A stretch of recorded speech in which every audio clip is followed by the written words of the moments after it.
Since the investigation and prosecution of this case began last May, everyone involved has pursued one goal: justice. We pursued justice wherever it led. When I became the lead prosecutor for the case, I asked for time and patience to review the facts, gather evidence, and prosecute for the murder of George Floyd to the fullest extent the law allowed. I want to thank the community for giving us that time and allowing us to do our work. That long, hard, painstaking work has culminated today.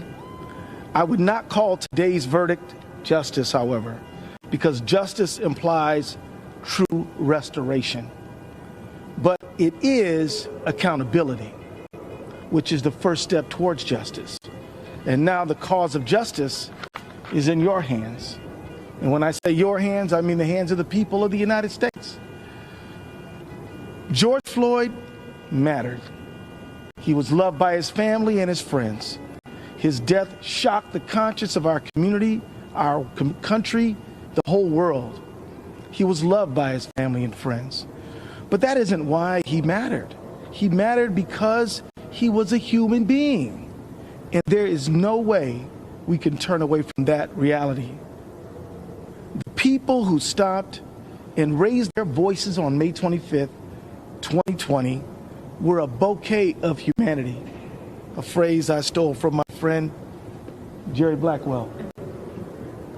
A bouquet of humanity, old, young, men and women, black and white, a man from the neighborhood just walking to get a drink, a child going to buy a snack with her cousin, an off-duty firefighter on her way to a community garden, brave young women, teenagers, who press record on their cell phones.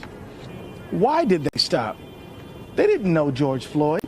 They didn't know he had a beautiful family. They didn't know he had been a great athlete. And they didn't know he was a proud father or that he had people in his life who loved him. They stopped and raised their voices, and they even challenged authority because they saw his humanity.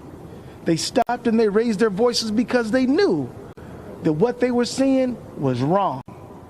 They didn't need to be medical professionals or experts in the use of force.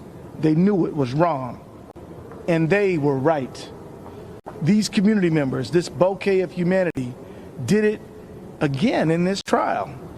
They performed simple yet profound acts of courage. They told the truth, and they told the whole world the truth about what they saw. They were vindicated by the chief of police, by Minneapolis' longest-serving police officer, and by many other police officers who stepped up and testified as to what they saw and to what they knew.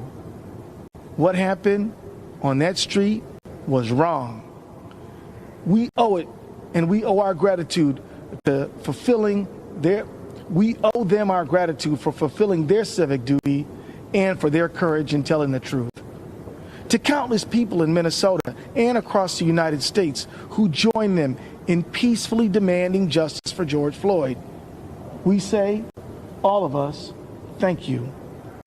Hey, NBC News viewers, thanks for checking out our YouTube channel. Subscribe by clicking on that button down here and click on any of the videos over here to watch the latest interviews, show highlights, and digital exclusives. Thanks for watching.